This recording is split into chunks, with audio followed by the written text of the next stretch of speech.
النبي يا أيها الذين آمنوا صلوا عليه وسلموا تسليما اللهم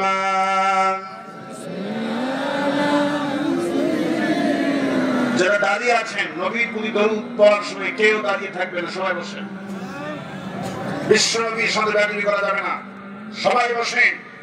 নবীর শাফায়েত পেতে হলে সবাই বসেন। নবী দরুদের সময় কেউ দাঁড়িয়ে থাকবেন না, সবাই বসেন। চরম বেয়াদবি।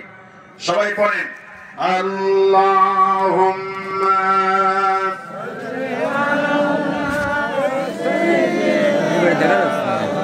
মাওলানা মুহাম্মদ ওয়া আলা আলি সাইয়্যিদিনা মাওলানা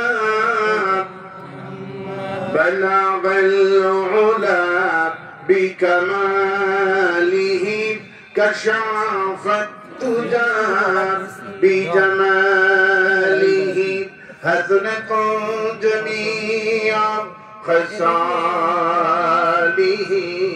صلوا عليه اے تیری معراج تھی کہ تو لوہا کنم پہنچا اور میری مرض ہے کہ میں تیرے قدم تک پہنچا بلغ العلا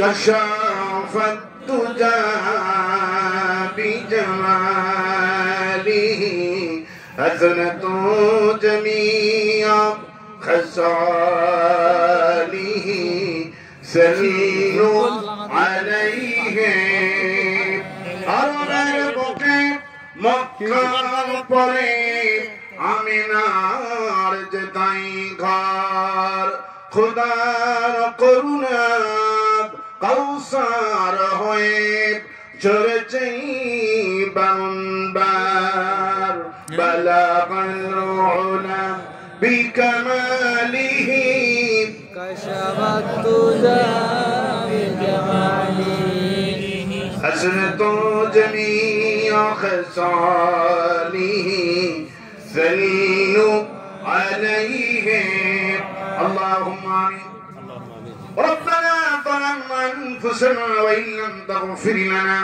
وترحمنا لنكونن من الخاسرين أي الله تعالى এই বালুঙ্গা দক্ষিণ পাড়া তাফসীর মাহফিল থেকে দরুদ সালাম করে তোমার দরবারে হাত তুলেছি। দরুদ সালাম যখন সোনার মদিনায় নবী পাকের রওজা মোবারকে পৌঁছায় দাও। এমন সময় তোমার দরবারে মজলুম কোরআনটা নিয়ে তোমার দরবারে হাত তুলেছি যখন ভারতের বর্ডার চতুর্দিকে সৈন্যগুলি মোতায়েন করা হয়েছে। যে কোনো মুহূর্তে গাজাতুল হিন্দি আমাদের মধ্যে অনুষ্ঠিত হতে পারে। আল্লাহ তাআলা তোমার কাছে দোয়া করছি আমাদেরকে ইমাম মেহেদীর সফর সঙ্গী সাথী করে নিও, আর এই যুদ্ধ আমাদেরকে তুমি জয়যুক্ত হওয়ার তৌফিক দিয়ে দিও। হায় আল্লাহ, তোমার সাহায্য কামনা করছি, আমরা শাহাদাতের মরণ কামনা করছি। আল্লাহ দয়া করে মেহেরবানি করে আনতা মাওলানা ফানসুরনা আলাল কওমিল কাফিরিন, আল্লাহ কাফেরদের উপরে আমাদেরকে তুমি দয়া করে আল্লাহ বিজয় দান করে দিও।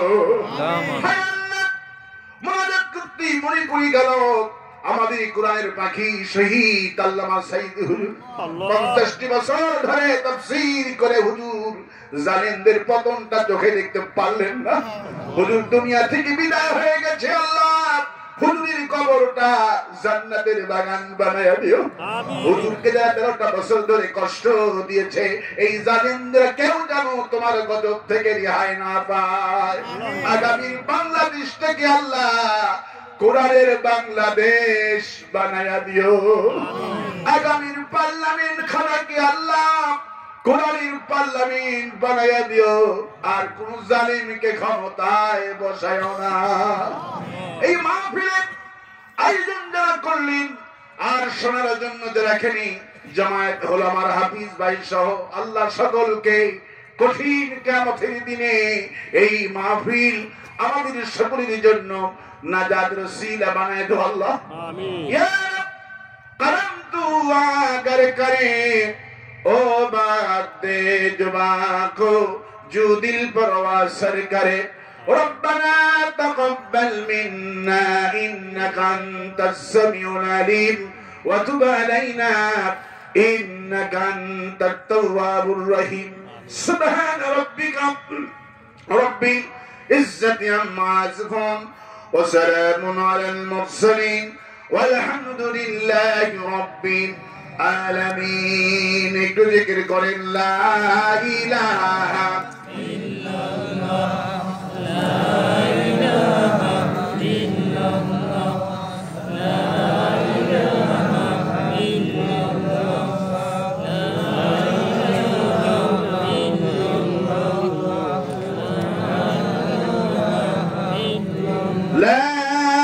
ইলাহা ইল্লাল্লাহ লা মুহাম্মাদুর রাসূলুল্লাহ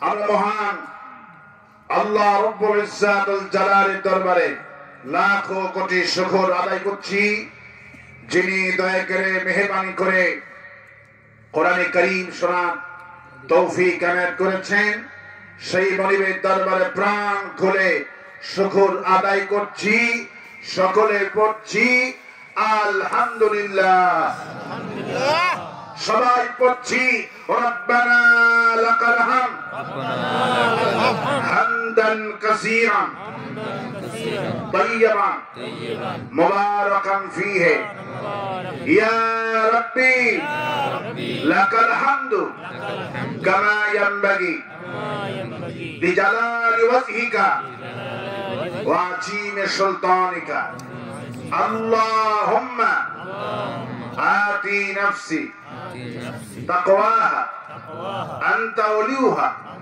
ومولاها وخير من زكاها লাখো কোটি দরুদ সালাম মানবতার মহান শিক্ষক সাইয়্যিদুল মুরসালিন রাহমাতুল লিল আলামিন বিশ্ব নবী বিশ্ব নেতা জনাব মুহাম্মদ রাসূলুল্লাহ সাল্লাল্লাহু আলাইহি ওয়াসাল্লাম আমার সামনে বসা কোরআন কারীম শুনতে আসা কোরআন পাগল মুসলমান ভাইরা বদরাল আয়েশার উত্তরসূরি খাদিজার উত্তরসূরি আমার সম্মানিতা মা এবং বোনেরা আজকের এই মাহফিলের সম্মানিত সভাপতি অধ্যাপক মাওলানা শিয়ারুল ইসলাম সহ আমি সকলকে অভিনন্দন জানাচ্ছি আসসালামু আলাইকুম ওয়া রাহমাতুল্লাহ ওয়া আলাইকুম আসসালাম কোরআন কারীম শুনতে আসতে পেরে খুশি না বেদা খুশি খুশি না বেদা খুশি কারা কারা খুশি নয় হাত তুলে দেখান সভাপতি সাহেব খুশি আছেন ঠিকই কিন্তু ঠেলার জন্য হাতটা উঠে গেছে ঠিক কি না অসুবিধা হবে না আল্লাহর আমিন ওই হাত আল্লাহ পাক মঞ্জুর করবেন আল্লাহ পাক মঞ্জুর করবেন কবুল করবেন অন্তরেরটা আল্লাহ কোনটা কবুল করবে অন্তরেরটা যদি বাহিরের জিনিস দেখে জান্নাত এবং জাহান্নাম হতো তাহলে রবি ঠাকুর তো সবার আগে জান্নাতুল ফেরদাউস পেয়ে যেত রবি ঠাকুরের পা থেকে নিয়ে মাথা পর্যন্ত সুন্নতের কোনো কমতি আছে না দেখে মনে হয় জামাত ইসলামের আমির ঠিক কি না তিন সিল্লা দিয়ে আইছে আসলে মুশরিক বামপন্থীরা যতই মাথায় টুপি লাগা আর গায়ে জুব্বা লাগা ওদের কোন আমল আল্লাহর দরবারে মঞ্জুর হবে না এই জন্য আল্লাহ রাব্বুল আলামিন তিনি বলছেন বান্দারে আমার কাছে দাড়ি দিয়া টুপি দিয়া জুব্বা দিয়া আমার কাছে মর্যাদাবান হওয়া যায় না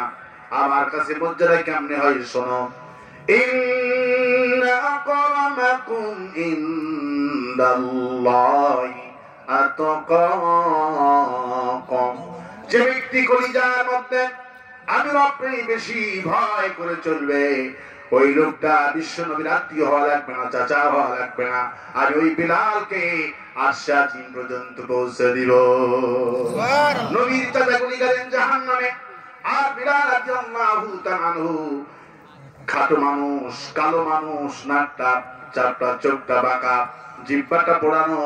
নবীজি বললেন, বিলাল তুমি কাবুল করো, আমারই শোনাও। বিলাল বলে, হুজুর আমার তো গুনাহ নাই, আল্লাহ আমার রব, আপনি আমার নেতা, কোরআন আমার সংবিধান। সুবহানাল্লাহ। আমি আল্লাহকে রব মেনেছি, কোরআনকে সংবিধান মেনেছি, আর আপনাকে নেতা মেনেছি। হুজুর বলে, বিলাল তুমি আমার কর্মী হওয়ার কারণে, কোরআন অনুসরণ করার কারণে শুধু তোমার মর্যাদা দুনিয়ায় সীমাবদ্ধ ছিল না, জিবরাইল আমিন যখন আমাকে ছেড়ে চলে গেল, ওই মুহূর্তে আমার বড় ভয় লাগলো। তখন মনে হলো মহাশূন্যে তুমি আমার পিছনে পিছনে হাঁটতেছো। এই বিলালকে আশ্বাস যিনি কে পৌঁছে দিয়েছেন? কিসের কারণে গেছে? তাকওয়ার কারণে। এবার কারা কারা মাহফিল আসতে পেরে খুশি? দুহাত তুলে আল্লাহ রাব্বুল আলামিন দেখা দেন। আল্লাহু আকবার।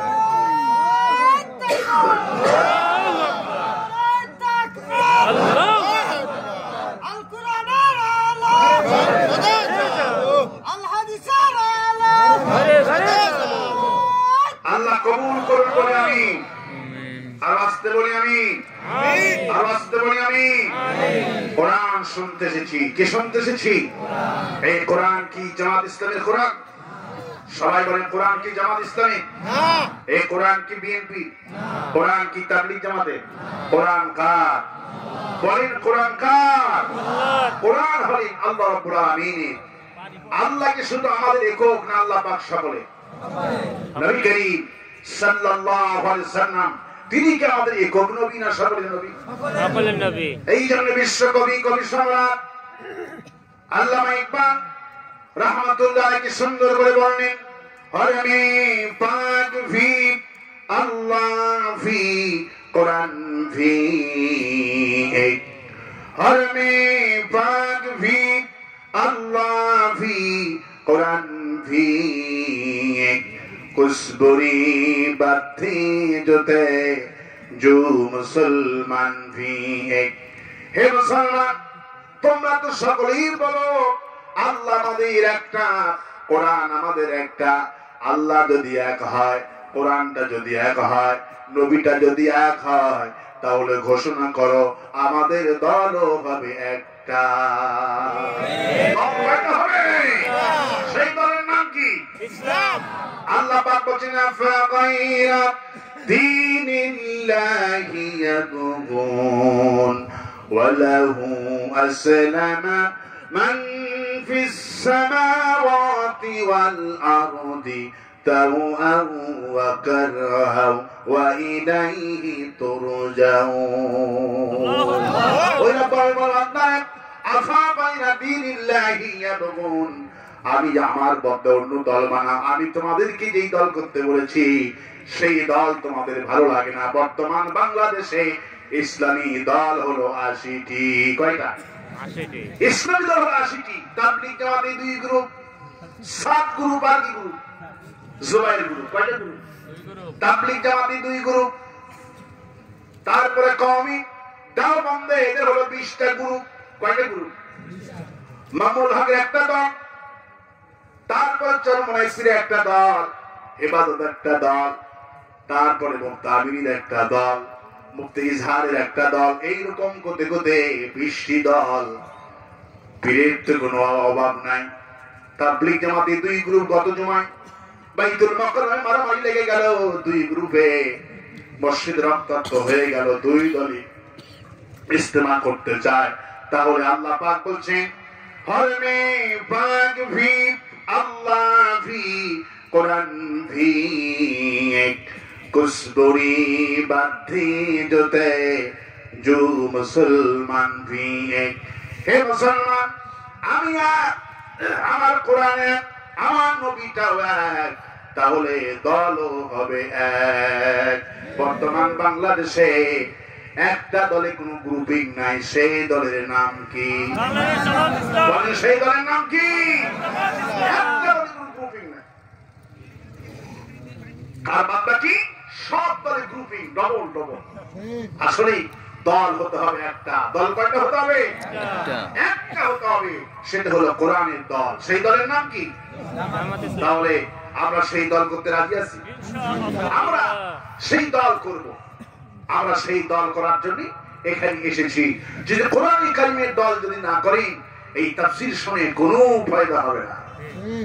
আগস্টের পর থেকে শুধু মাহফিলগুলোতে গালিগালাজ চলতেছে, ঠিক কিনা বলে? আমি আজকে মোটেই গালিগালাজ করতে চাই না। গালিগালাজ দিয়ে কখনো কোরআন কারীমের কর্মী বানানো যায় না, ঠিক কিনা বলে?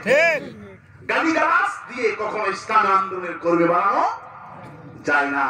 আমাদের টার্গেট, আমাদের মিশন, আমাদের ভিশন হলো যারা কোরআন বোঝে না ওদেরকে কোরআন বুঝাইয়া কোরআনের কর্মী বানানো। সুবহানাল্লাহ। আজকে কাউকে আমরা গালিগালাজ করব না। 16 বছর গালি দিয়েছে, আমরা 16 সেকেন্ড গালি দিব না, ঠিক কিনা বলে? 16 বছর গালি দিয়েছে মানে আমাদের মঞ্চে, আমাদের মাহফিলে শহীদ আল্লামা সাইদি হুজুরকে যখন জেনাখুর বলে গালি দিত, যখন রাজাকার করে গালি দিত, সহ্য হতো না, মনে হয় মাইকটা কেড়ে নি, নেতার গালি দিতে চট দিয়ে দিই। কিন্তু ধৈর্য ধারণ করেছিলাম। আল্লাহ আমাদেরকে ধৈর্যের ফসল নিজের চোখে আল্লাহ পাক দেখাই দিয়েছেন। আমরা ওরা আমাদেরকে 16 বছর গালি দিয়েছে, আমরা ওদেরকে 16 সেকেন্ড গালি দিব না। আমাদের আদর্শ দিয়ে, আমাদের কোরআন কারীমের আদর্শ দিয়ে আমাদের দলের কর্মী বানাবো, এটি হলো আমাদের মূল টার্গেট। সুবহানাল্লাহ। কোন গালিগালাজ হবে না। জাহিরের মুখে থাকে গালি, কয়লার গায়ে থাকে গালি। যারা আমাদেরকে গালি দিয়েছেন, আমরা আপনাদেরকে গালি দিতে চাই না। আমরা আপনাদের শুভকাঙ্ক্ষী। আমরা আপনাদের কোরআনের দিকে ডেকে একসাথে আওয়ামী লীগ, বিএনপি, জামাতের কর্মী হয়ে সবাই জান্নাতে যেতে চাই। কারা কারা দুই হাত তুলে রাখা যায়। আল্লাহু আকবার।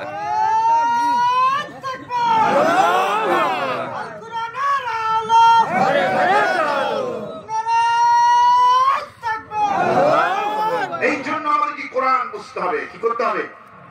কিন্তু আজ কোরআন কারীমের তাফসীর চলছে, গোটা দেশব্যাপী মাহফিল চলছে, কিন্তু দুর্ভাগ্যজনক সত্য যেই বক্তা তাফসীর করছেন, যে শ্রোতারা শুনছেন, সেই শ্রোতারাও বোঝে না, বক্তারাও বোঝে না কি তাফসীর হচ্ছে। ওই যে আমি বলি, কোরআন শুনছে গানার মতো, আর কোরআন তেলাওয়াত করছে খোরার মতো। এক মসজিদের ইমাম হলো খোরা। ইমাম কিরা? ইমাম হলো খোরা, আর মুসল্লি হলো কানা। কানা মসজিদে গেছে নামাজ পড়তে, অমনি ইমাম সাহেব সূরা ফাতিহা ধরেছেন, আলহামদুলিল্লাহি রাব্বিল। যখন এই জায়গাতে গিয়েছে ইয়াকা নাবুদু ওয়া ইয়াকা নাস্তাইন, কানা পেছন থেকে বলে এই ইমামের পেছনে নামাজ মোটেই হবে না। সে বলে আমি কানা, আমার বাবু কানা। আচ্ছা বলি, কানা কি কোরআন বুঝেছে?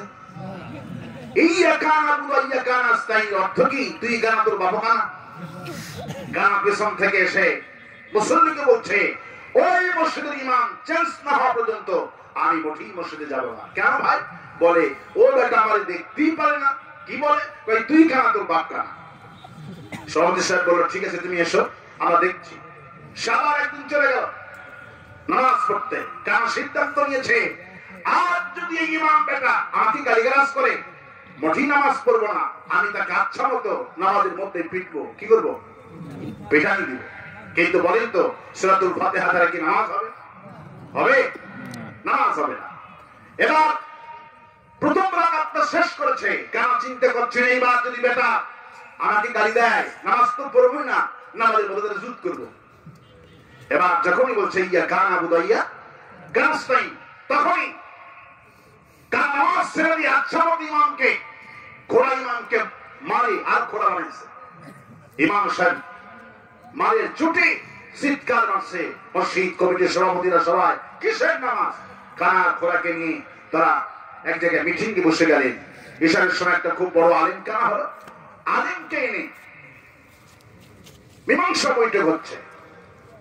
সাধারণ মানুষ বিচার করবে কি? এই যে বড় একটা আলেম আনা হয়েছে, আলেম এসে জিজ্ঞেস করছে কানাকে, তুমি ইমামকে মারলে কেন? কানা ভাই আমার গালাই কেন? কি গালি দিয়েছে মা তোমার? ইয়াকা নাবুদু ওয়া ইয়াকা নাস্তাইন, তুই কানা, তোর বাবা কানা। আলেম সাহেব তখন বুঝালেন, আসলে তুমি কোরআন বুঝুনি।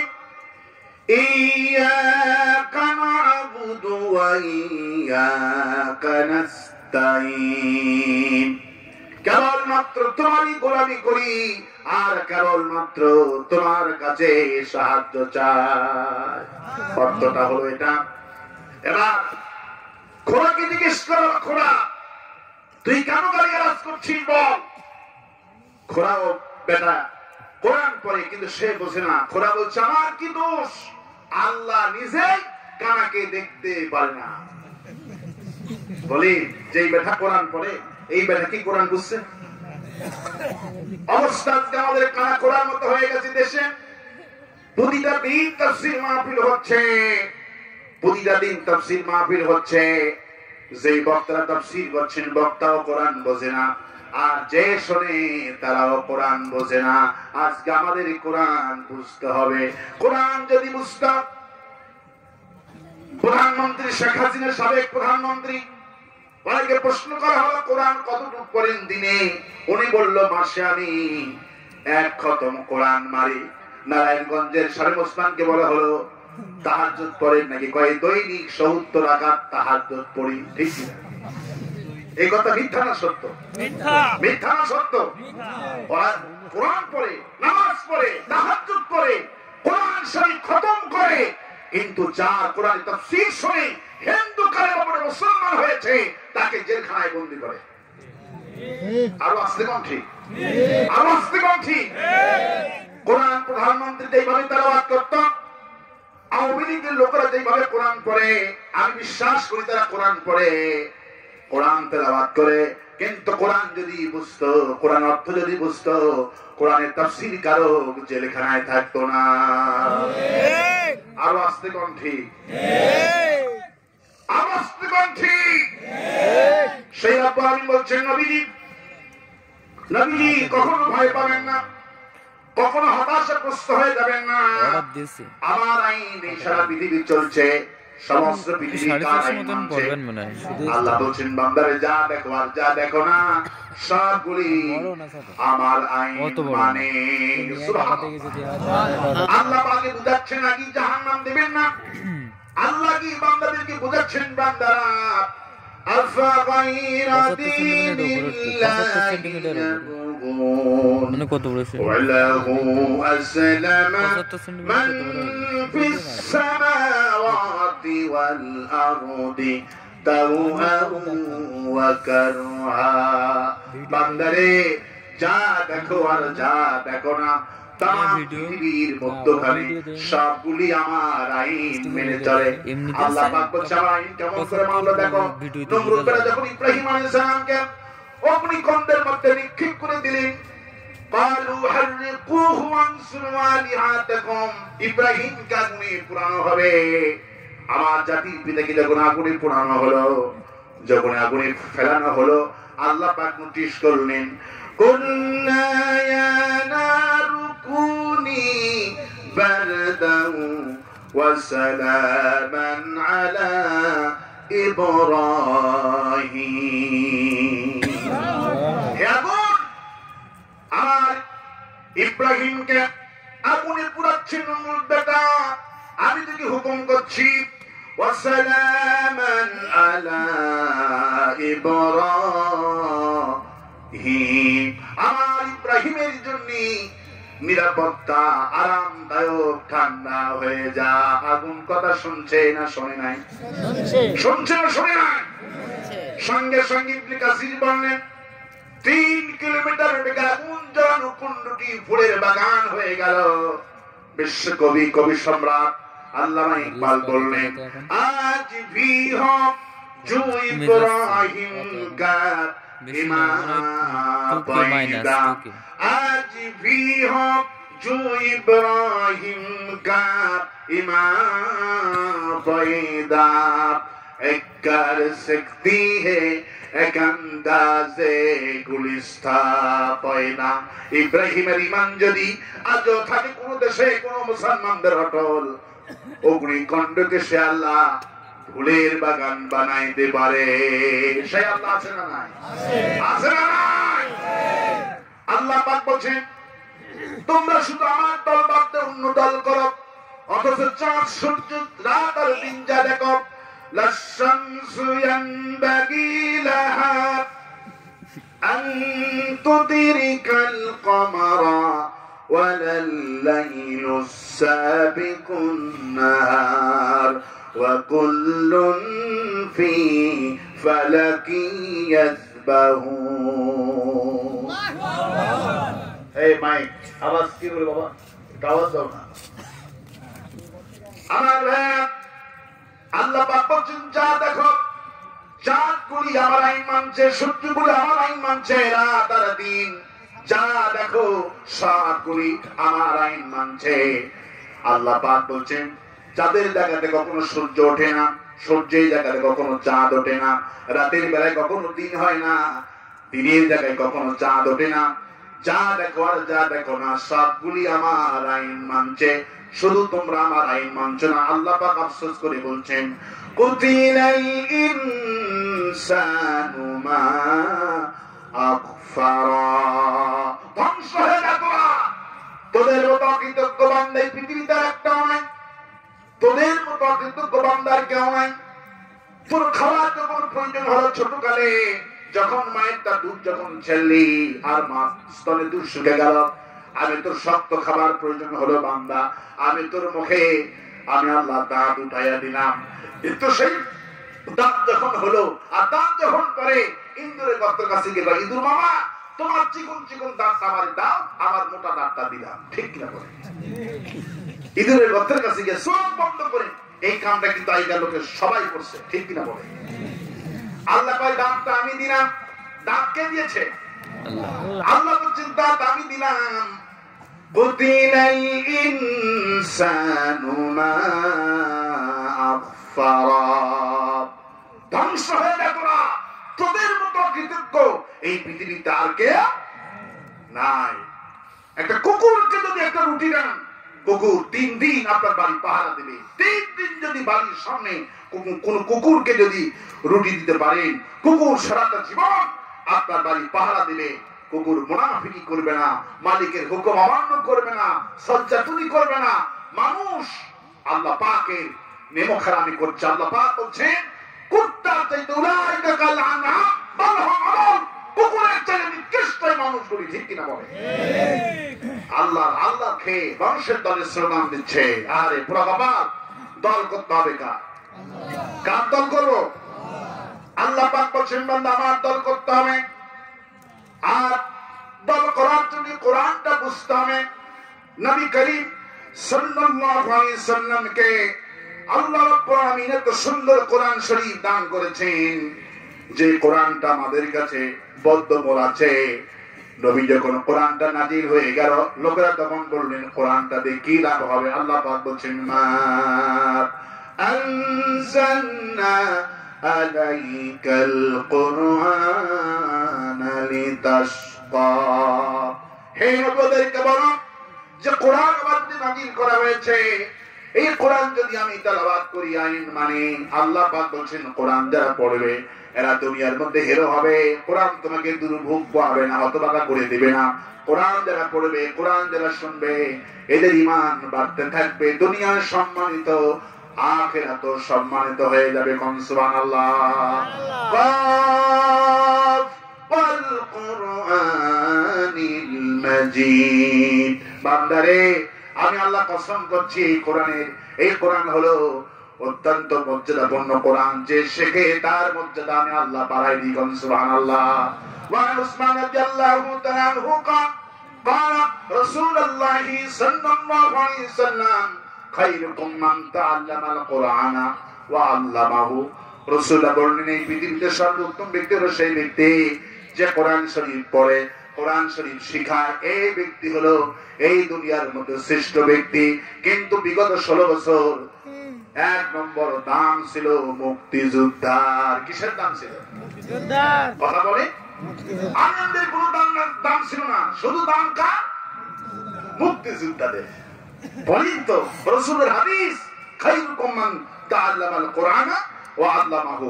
যে ব্যক্তি কোরআন শরীফ যে ব্যক্তি শিখলো আর যে ব্যক্তি মানুষকে শেখায়, তাদের চেয়ে উত্তম ব্যক্তি এই পৃথিবীতে আর নাই। কোন সুবহানাল্লাহ।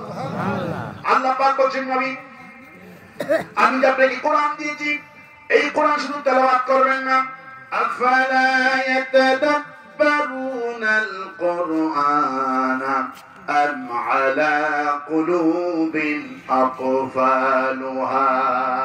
আমি যে কোরআন দিয়েছি, এই কোরআন শুধু খতমের জন্য দেই নাই, এই কোরআন নিয়ে গবেষণা করবেন, কোরআন নিয়ে গবেষণা করবেন, কোরআন নিয়ে গবেষণা করতে বলা হয়েছে। কিন্তু আজ তো কোরআন খতম নিয়ে ব্যস্ত আছি। কোরআন গবেষণা করে আমেরিকা, গোটা বিশ্ব কন্ট্রোল করছে আমেরিকা। আল্লাহ বলছেন আফালা ইয়াতাদাব্বারুনাল কুরআন, কোরআন যা আমি দিয়েছি কোরআন নিয়ে গবেষণা করতে হবে। গবেষণা যেই দল করে সেই দলকে গোটা বিশ্ব টার্গেট করে। গোটা দেশের মধ্যে যেই দল কোরআন শরীফ নিয়ে গবেষণা করে সেই দলকে রাষ্ট্র টার্গেট করে। বাংলাদেশ জামাত ইসলামে কোরআন নিয়ে গবেষণা করে বলে সব দল বাদ দিয়ে এই দলের নেতাদেরকে ফাঁসিতে মারছে। কারণ কোরআন খতমকারীকে রাষ্ট্ররা ভয় করে না, কোরআন খতমকারীকে বিশ্ব ভয় করে না।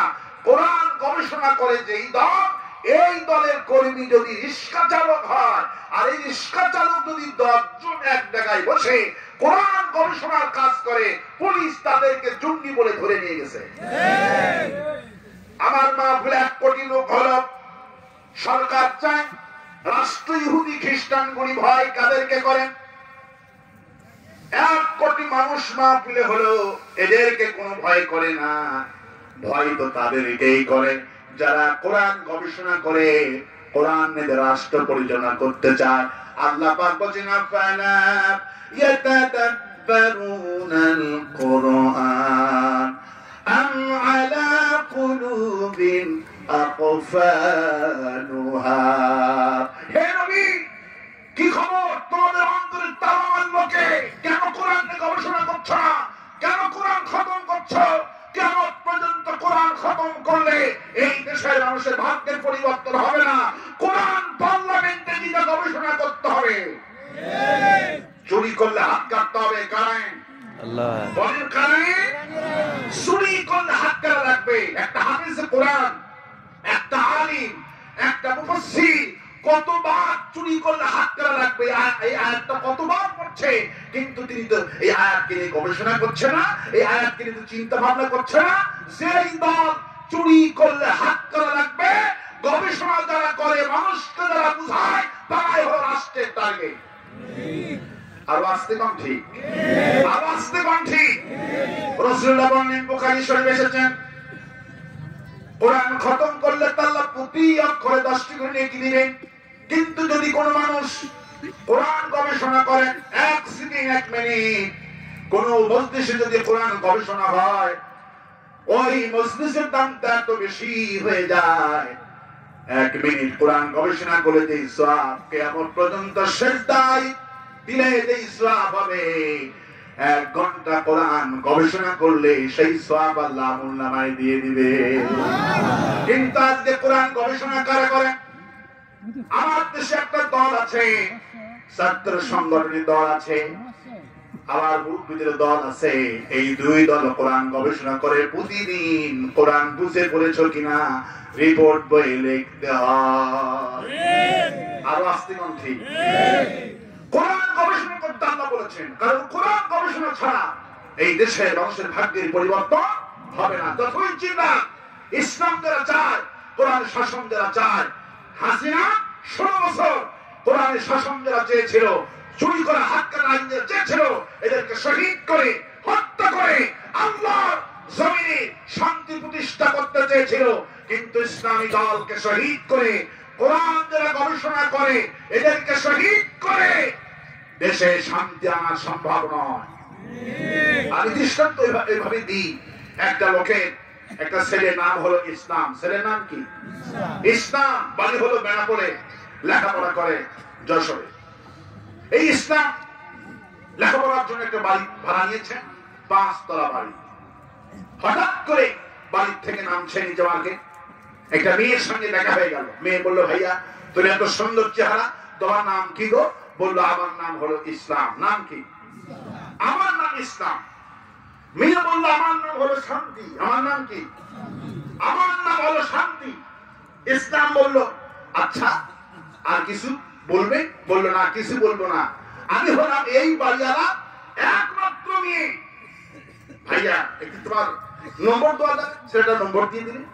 তারপরে নম্বর নিয়ে 2-4 দিন পর শান্তি এখন ইসলাম রে SMS পাঠাচ্ছে, ইসলাম তোমার চেহারাটা অনেক সুন্দর, আমি তোমারে খুব ভালোবাসি, আই লাভ ইউ, এইভাবে করে তখন SMS দিলেন ইসলাম রে। ইসলাম বললো, আমি বেনাপোল থেকে লেখাপড়ার জন্য আসছি, আমার নাম হল ইসলাম, আমি ইসলামিক কাজে কখনোই কিছু করতে পারবো না।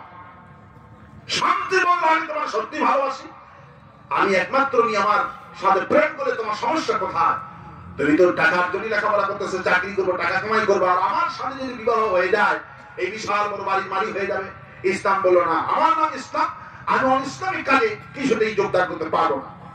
কিন্তু শান্তি চতুর্দিকে ঢোল পিটালো, আমাদের বিল্ডিং এ যে ছেলেটা ভাড়া থাকে না, ওই ছেলের সঙ্গে আমার দারুণ প্রেম, আমি ছেলেটাকে দারুণ ভালোবাসি, এইভাবে করে শান্তি চতুর্দিকে ছড়িয়ে দিলি। শান্তি মায়ের কানে শান্তির প্রেমের কাহিনী চলে গেল। শান্তির মা শান্তির পিতাকে রাতের বেলা ডেকে বলছে, শুনছো? বলে কি? তোমার মেয়েটা ওই যে 4 তলায় ভাড়া থাকে, বেনাপোল থেকে আসছে একটা ছেলে, সুন্দর চেহারা, না ভালো? ইসলাম বলে হ্যাঁ। বলে ওই ছেলেটা তোমার মেয়েকে ভালোবাসে, প্রেম চলতেছে রে, ওই ছেলে যদি বিল্ডিং এ থাকে আমাদের আমও যাবে, সালাও যাবে, অতএব ছেলেকে রাখা যাবে না। শান্তির পিতা বলে, তাই নাকি? বলে হ্যাঁ। সকালবেলায় ইসলাম যখন কলেজে যাচ্ছিল, শান্তির পিতা ইসলামটাকে এমন মারতে আত্মরা করলেন, আত্মরা করে বলছে, এই ছেলে আমার মেয়ের সাথে প্রেম করছিস? ছেলে তো প্রেম সত্যি করে না। ছেলে বলছে, চাচা মিয়া, আমি সত্যি প্রেম টেম করি না। কে শোনে কার কথা? মারতে আত্মরা করা হলো। আলটিমেটাম তো হলো, এক ছেলে যদি 3টার মধ্যে আমার বাড়ি না ছাড়িস, দারোয়ানদের পিটায় বের করে দিব। ইসলাম কলেজ থেকে ফিরে এসে 3টার আগে তার মিটিং পত্র যা ছিল, বস্তা গাড়ি সব করে নিয়ে কাঁদতে কাঁদতে বেনাপোল গ্রামের বাড়িতে হাজির হয়ে গেছে। শান্তির কানে মাগরিবের পরে খবর গেল, ইসলাম এই বিল্ডিং এ নাই। কে নাই? ইসলাম এই বিল্ডিং এ নাই। শান্তির মাথা খারাপ হয়ে গেল। শান্তির ফোন লাগালো,